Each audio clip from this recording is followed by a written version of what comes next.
Hey, Welcome back. time to take a deep dive into Miss Fraudrina, aka Fraudrina. Why do I call her Fraudrina? Well, have you done the Archon quest? She's a whole fraud. But I know, charming. She actually got a lot of personality. She does too much. Like, she moving around, doing things. She acting out. She's a whole character. And I love that about her. But as someone president of the Hydro Nation, you're not doing it. You're not doing it, you fraud. Anyways, that's just my rant. Miss Fraudrina. HP scalar character.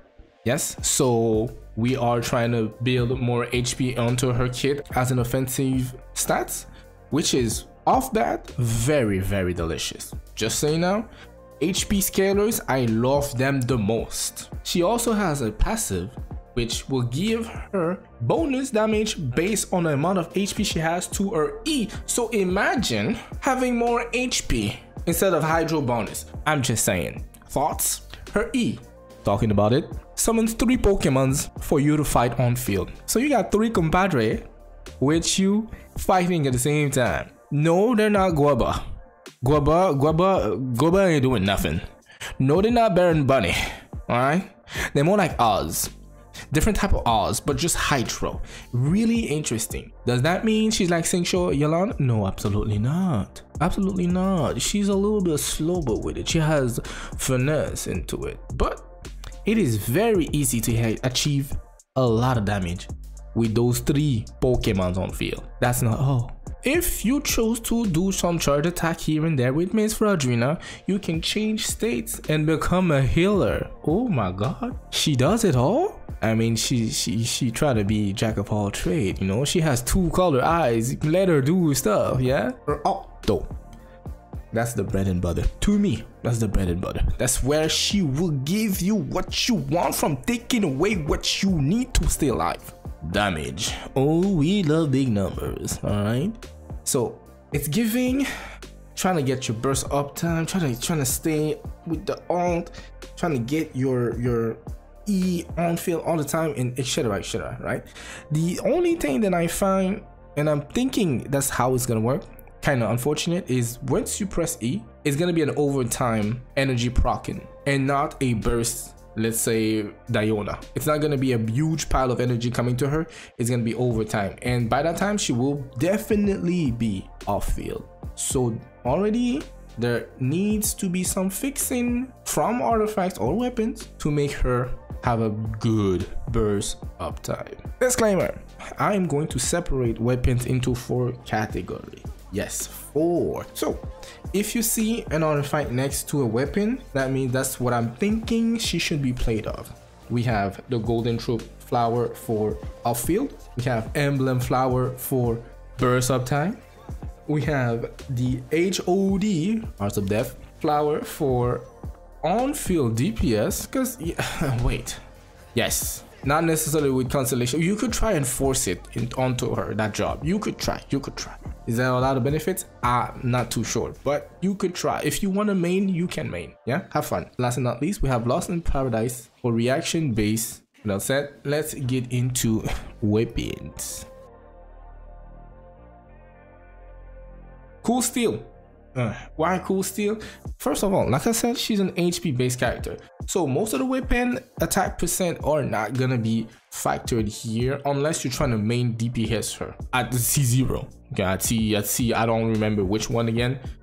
She will scale off HP and it would be nice. If your enemy is applied with Hydro Cryo, you get damage bonus. This weapon is an easy weapon to get at R5, which is gonna give you 24 more damage every time she attacks. The uptime on this weapon, very delicious. All you need, give a little bit of water onto your enemy and then go to work. If you play freeze, it's almost 100% uptime on that weapon. 5.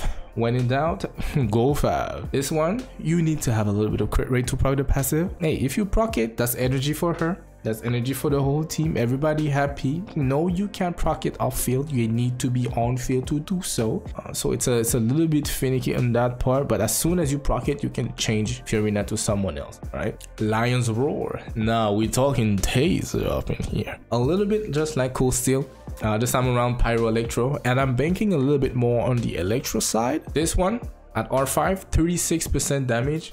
Very delicious, very nice. I even think I would give her this weapon on a Taser team for on-field DPS too. Yeah. Iron Sting. Ooh, EM. Reaction base. Yeah. I can see her rocking this weapon with Nilu. Yeah. Giving whenever she proc or her Pokemon procs a bloom, it's gonna have full of EM onto it and just boom bow boom bow. They are also, the Pokemon's, gonna benefit from the passive here, giving elemental damage increase. Black Cliff Longsword.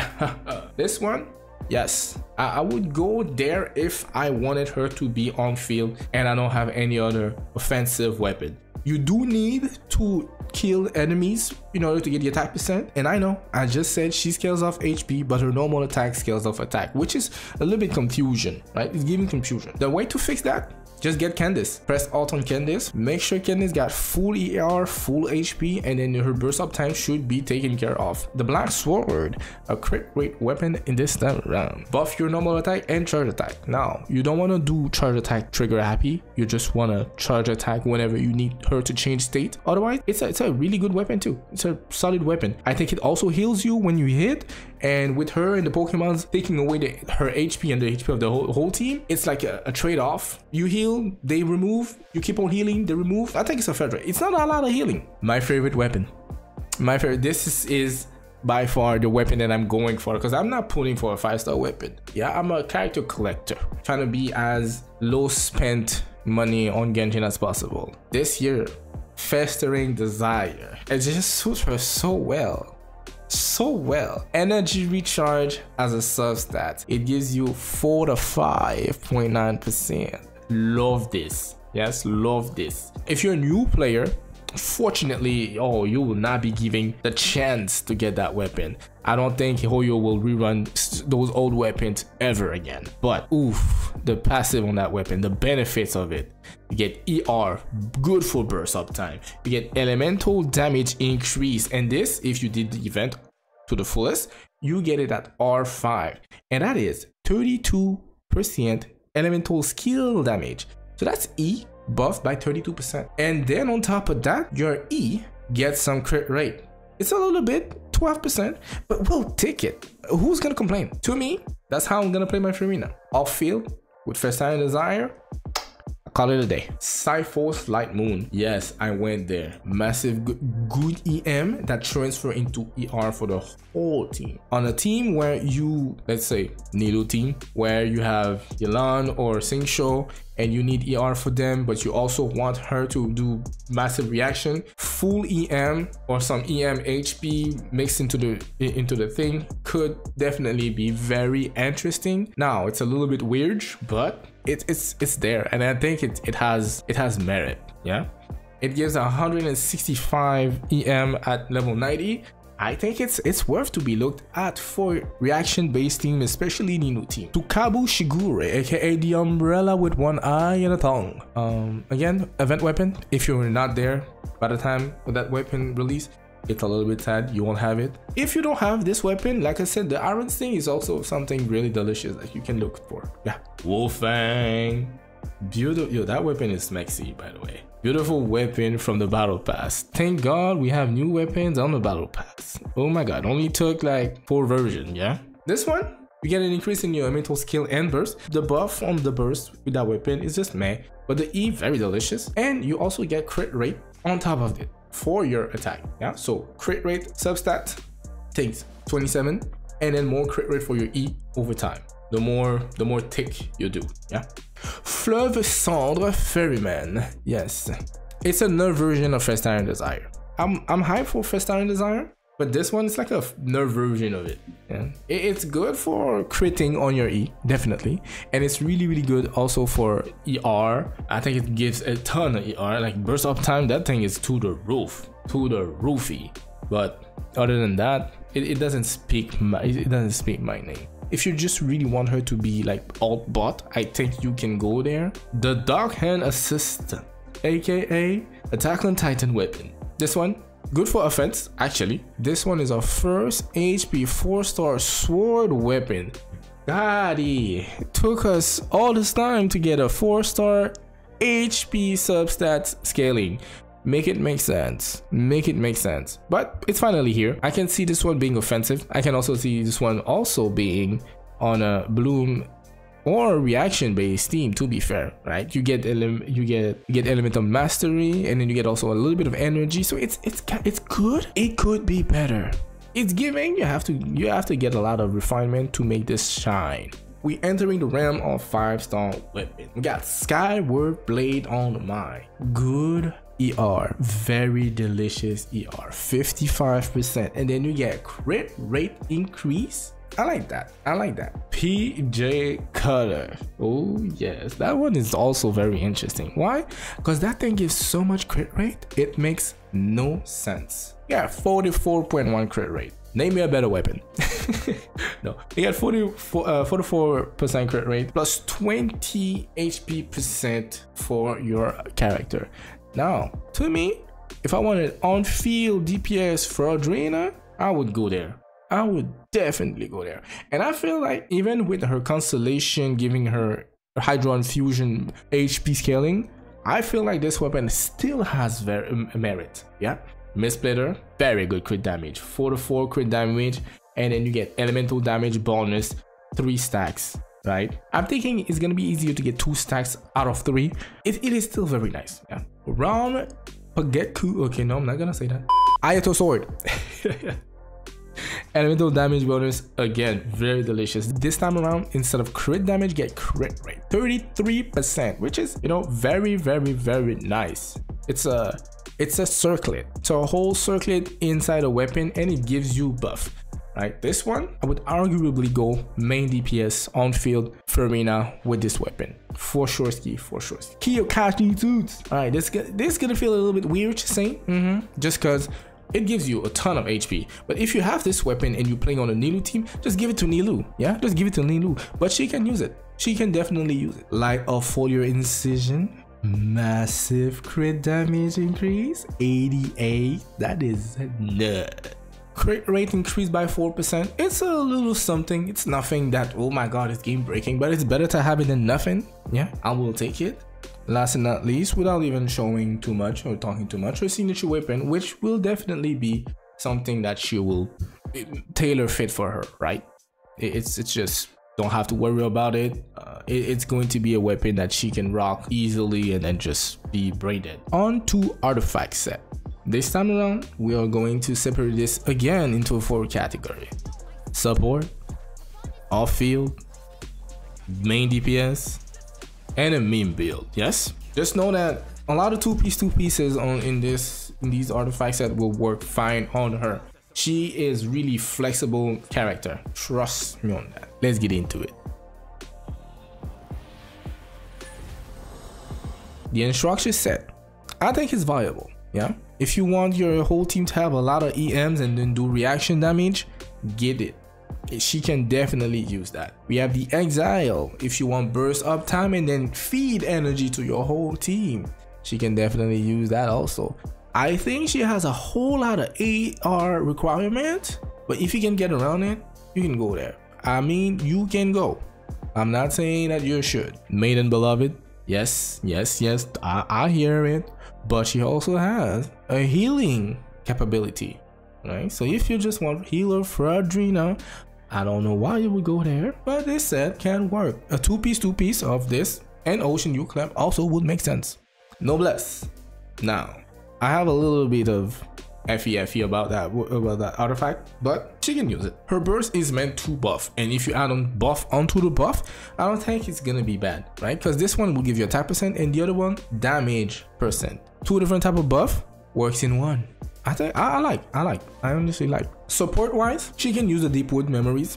Absolutely, she will be fantastic at keeping this uptime relevant. Yeah, tenacity of Millet, good HP gives you buff on everything, and you get to buff your whole team because her E stays on field and will proc over time. So super delicious for support, super delicious for also her own attack.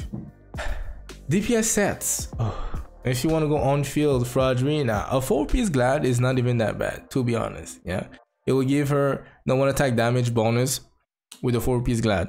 It's really easy. Uptime 100%. Yup. Hearts of Death. Again, you can really go there too. You press E and then you start normal attacking. Yeah, I don't see it being wrong. I don't see it also really being good at the same time, right? It also gives Hydro damage bonus, which will give you more damage. Yeah, so I think Hearts of Death can be really good for main DPS Fraudrina.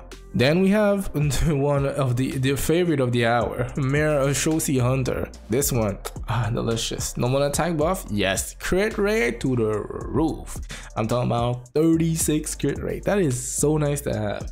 And the uptime will make a lot of sense because she will be removing HP from herself. What more can you ask? What more can you ask? Another DPS build would be 4-piece Nymph, right? Why? Because you get Hydro bonus, you get more Hydro, and then you get attack percent on top of it. So, like I said, if you slap Hydro Infusion on her, aka Candice, you will be able to benefit a lot from this beautiful artifact. And it's looking so cute. Love the color. Now, meme all you want, but she can use a Vermilion after. All you need is those two requirements. Press burst, yes, and then remove HP from your character. What does her E do? Exactly that. Now, there's a threshold that you can't go that will not work, right? I think it's 50. If you try to go past 50, that decreased HP on your heat won't work. But otherwise, she can really use that. Ocean New Clamp, you heal while doing damage. I don't see nothing wrong here. Yeah, it will give a purpose of sort to her other form. Now, reaction wise, I see Gilded being very delicious. So is Paradise Lost. Yeah, these two, I see them being very delicious. For one, caters more towards every type of reaction, the other one more focused on Bloom teams.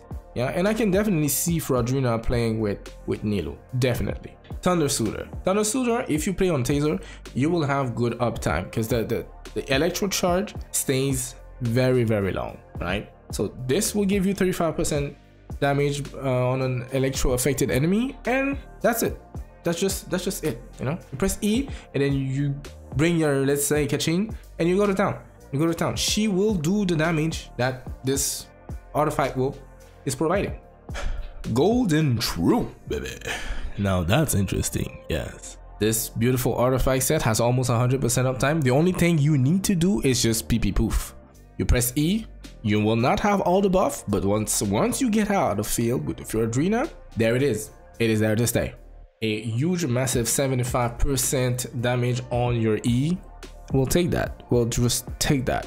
Believe it or not, but Varukasha's Glow, this one has the most damage potential with the weirdest, with the lowest uptime. But you do get more damage out of this 4-piece set.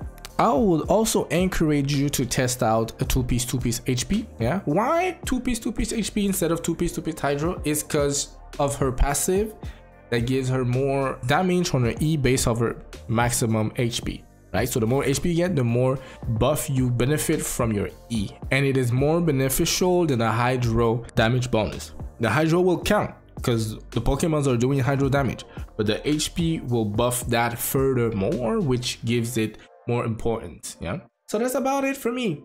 Yes, Fraudrina, like I said, she has a ton of ways to play her. It's gonna be really fun if you have creativity. If you stick to meta, this and that, well then you will feel a bit constrict. Yeah, but she'll still feel very enjoyable to play with. Yeah, me, I'm gonna go for everything I can. Yeah, I'm pulling for a character. I spend my Primo Gem. I do dailies and all that good stuff. I will play her multifacets. Yeah, will I bring multifacets to the Abyss? No, but overworld I think you can still have a little bit of fun. Yeah, so thank you very much for watching this video. If you have questions or ideas on builds that you think that were worth mentioning that did not appear in this video, please do so in the comment section below. Otherwise, I see you guys in the next one.